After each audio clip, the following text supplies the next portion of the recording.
माधवपुर गांव में सनकी लाल नाम के बनिए की राशन की बहुत बड़ी दुकान थी। उसकी दुकान पर जरूरत का सभी सामान मिलता था और सभी गांव वाले सनकी लाल की दुकान से ही सामान खरीदते थे। सनकी लाल की दुकान खरीदारों से भरी रहती थी और उसे काफी मुनाफा होता था। सनकी लाल बहुत ही लालची इंसान था। लोगों को हमेशा तोल से कम सामान देता और पूरे पैसे लेता।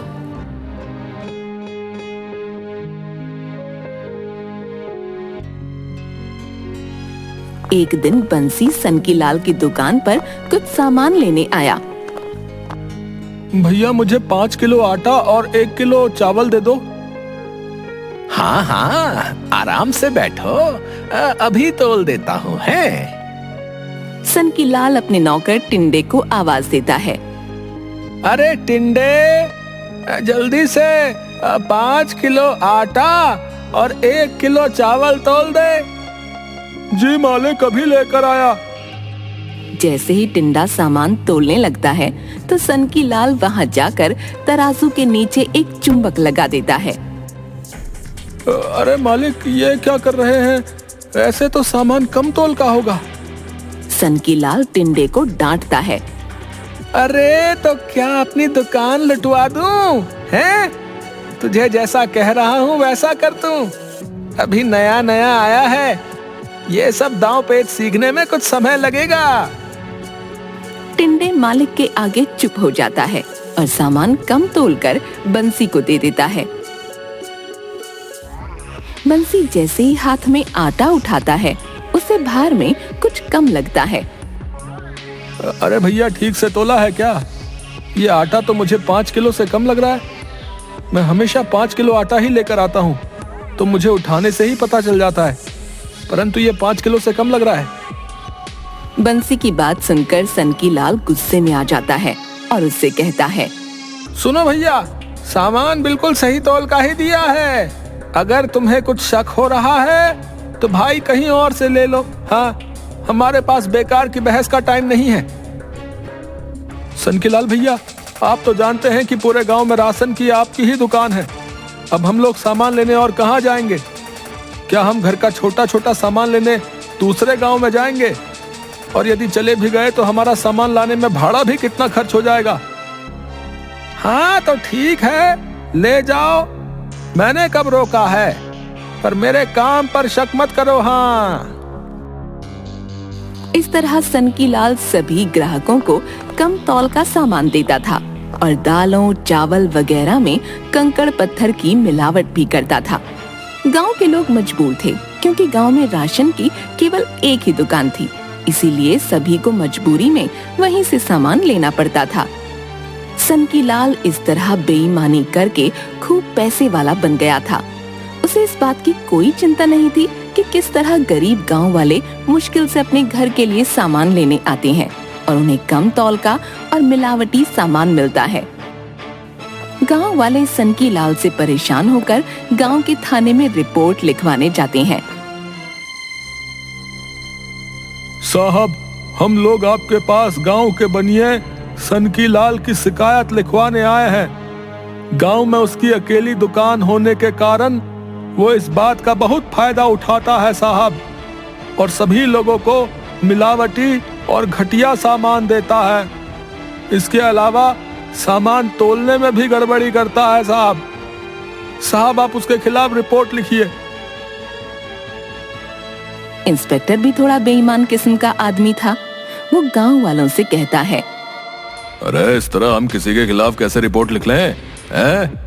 क्या तुम लोगों के पास सनकी लाल के खिलाफ कोई सबूत है?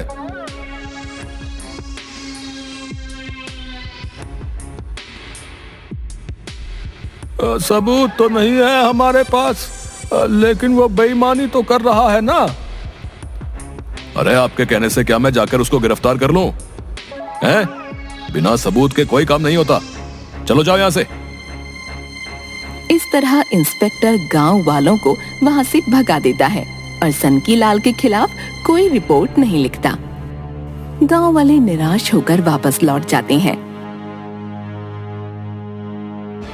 कुछ दिन बीत जाने के बाद इंस्पेक्टर की बीवी सनकीलाल की दुकान से कुछ राशन मंगवाती है। सनकीलाल की दुकान के सामान में मिलावट होने के कारण इंस्पेक्टर की बेटी की तबीयत अचानक खराब हो गई। इंस्पेक्टर की बीवी अपने पति से बोली, सुनिए, हमारी बेटी मीनू की तबीयत बहुत खराब हो गई है। उसे लगातार उल्टियां हो रही हैं। हमें उसे तुरंत अस्पताल ले जाना होगा। आप जल्दी से गाड़ी लेकर घर आ जाइए। इंस्पेक्टर भागता हुआ घर पहुंचा और अपनी बेटी को लेकर अस्पताल गया। अस्पताल में डॉक्टर ने उसे बताया, देखिए, आपकी बेटी को फूड पॉइजनिंग हुई है। उसने कुछ गलत खा लिया है, जिसके कारण उसकी तबीयत इतनी खराब हो गई। इंस्पेक्टर की बीवी उसे बताती है, कल सनकीलाल की दुकान से मैंने कुछ राशन और मसाले मंगवाए थे। उन्हीं से खाना बनाने के बाद वो खाना खाने से मीनू की तबीयत अचानक खराब हुई। तुम बिल्कुल ठीक कह रही हो। इस सनकीलाल की दुकान का सभी सामान मिलावटी है। गांव वालों ने इसके बारे में मुझे शिकायत भी की थी, परंतु उस समय मैंने इस पर कोई एक्शन नहीं लिया, जिसका हर्जाना मुझे आज भुगतना पड़ा। यदि मैं गांव वालों की बात मानकर उसी समय उसके खिलाफ रिपोर्ट लिख देता तो हमें आज ये दिन ना देखना पड़ता। खैर, कोई बात नहीं। अब मैं उस सनकीलाल को नहीं छोड़ूंगा। उसी गांव में रमन नामक एक व्यक्ति रहता था, जो कि वहां के विद्यालय का शिक्षक था। रमन पढ़ा लिखा व्यक्ति था, इसलिए इंस्पेक्टर ने उससे सनकीलाल के खिलाफ शिकायत दर्ज करवाने को कहा। हाँ जी रमन जी, गांव के बनिए सनकीलाल की वजह से सभी गांव वाले बहुत परेशान हैं। उसके मिलावटी सामान की वजह से न जाने कितने लोगों को नुकसान उठाना पड़ा है। मेरी बेटी की तबीयत भी उसी के मिलावटी सामान खाने की वजह से खराब हुई है। मैं चाहता हूं कि तुम गांव वालों के साथ मिलकर सनकीलाल के खिलाफ सबूत इकट्ठा करो, ताकि मैं उसे रंगे हाथों पकड़कर सजा दिलवा सकूं। अरे इंस्पेक्टर साहब, ये तो मेरा सौभाग्य होगा जो मैं समाज के लिए कुछ काम आ सकूं। मैं इसके खिलाफ थाने में रिपोर्ट दर्ज करवाकर सबूत लेकर आऊंगा। गांव के लोगों ने भी रमन को बताया, भैया आप तो पढ़े लिखे हैं, आप ही इसका कुछ हल निकालें। गांव में राशन की केवल एक ही दुकान है, जो कि सनकीलाल की है। सनकीलाल बहुत ही लालची और बेईमान किस्म का आदमी है साहब। हम गांव वाले बहुत मुश्किल से अपने घर का खर्च चलाते हैं, पर यदि हमें कमतौल का मिलावटी सामान मिलेगा तो भला हम कहां जाएंगे। ये तो बहुत गलत बात है। सनकीलाल बनिया गांव में एक ही दुकान होने का बहुत गलत फायदा उठा रहा है। इस समस्या का हल तो निकालना ही पड़ेगा। कुछ सोचने का वक्त दो। रमन अगले ही दिन सनकीलाल की दुकान पर गया और उससे कुछ सामान खरीदने का नाटक करने लगा। अरे अरे मास्टर जी, आज आप हमारी दुकान पर कैसे पधार गए? आप तो अपना सामान शहर से मंगवाते हैं। हाँ, बस इस बार मैं सामान नहीं ला पाया। शहर जाने का मौका नहीं मिला ना, इसीलिए कुछ जरूरत का सामान लेने आया हूँ। हाँ हाँ, हुक्म कीजिए मास्टर जी, क्या चाहिए? मुझे 5 किलो आटा, 2 किलो चावल और सभी तरह की 1-1 किलो दाल दे दो। आप 5 मिनट बैठिए साहब, मैं अभी सब सामान तुलवा देता हूँ। हैं? रमन ने देखा कि नौकर हर सामान को 200 से 300 ग्राम तक ही तोल रहा था। रमन बहाने से झुककर तराजू के नीचे भी नजर मारता है तो वहाँ उसे चुंबक दिखा। उसे सारी बात समझ आ गई कि किस तरह सनकीलाल लोगों को उल्लू बनाता है और उनसे कम सामान के ज्यादा पैसे वसूलता है। वापस आकर रमन काफी देर तक सोच विचार करता रहा। आखिर उसके दिमाग में एक तरकीब आई। वो अपने एक छात्र सोहन को बुलाता है और उसे समझाता है। रमन छात्र सोहन से कहता है, देखो बेटा सोहन, मुझे तुमसे कुछ काम है। तुम तो जानते ही हो कि गांव का सनकीलाल बनिया किस तरह से लोगों को कमतौल का सामान देकर उल्लू बनाता है। हमें बस उसको सबक सिखाना है। जी मास्टर जी, आप बिल्कुल ठीक कह रहे हैं। हमें क्या करना होगा? देखो, परसों हम दोनों सनकीलाल की दुकान पर सामान लेने के बहाने जाएंगे। जब मैं उससे सामान ले रहा हूंगा तब मैं उसे अपनी बातों में लगा लूंगा। मेरे मोबाइल से सामान तोलने वाले नौकर की एक वीडियो बना लेना। ध्यान रखना, उस वीडियो में यह साफ नजर आना चाहिए कि वो किस तरह तराजू में चुंबक चिपकाकर बेईमानी करता है। रमन सोहन को अच्छी तरह से सब समझा देता है। 2 दिन के बाद रमन और सोहन सनकीलाल की दुकान पर गए। अरे मास्टर जी कहिए, सामान कुछ कम पड़ गया क्या? अब जी, मेरे घर में कुछ मेहमान आने वाले हैं। वो लोग शायद 2-4 दिन रुकेंगे, इसीलिए मैंने सोचा कुछ राशन और ले आऊं। हाँ हाँ, ये तो बिल्कुल सही बात है। अब मेहमानों के सामने खाने पीने की कोई कमी नहीं होनी चाहिए। बताइए क्या क्या सामान चाहिए? रमन सनकीलाल को अपनी बातों में लगा लेता है और सोहन चुपचाप सामान तोलने वाले नौकर का वीडियो बनाता है। सारा सामान लेकर रमन और सोहन घर वापस आ जाते हैं।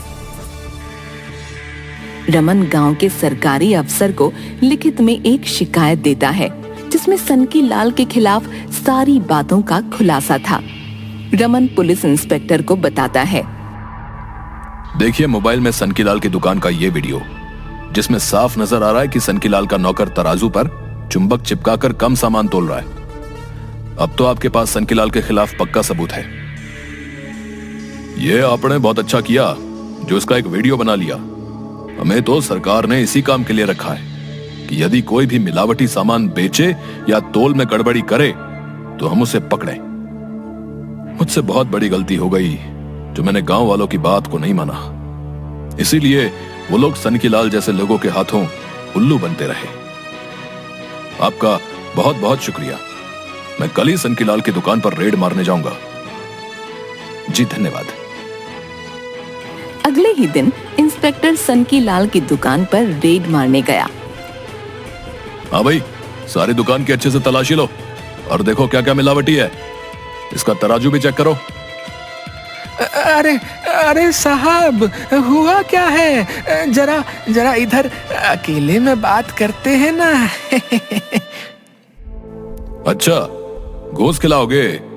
अभी रिपोर्ट में एक धारा और जोड़ता हूं। नहीं नहीं साहब, वो मुंह से निकल गया। गलती हो गई, गलती। मेरी दुकान में एकदम बढ़िया सामान है।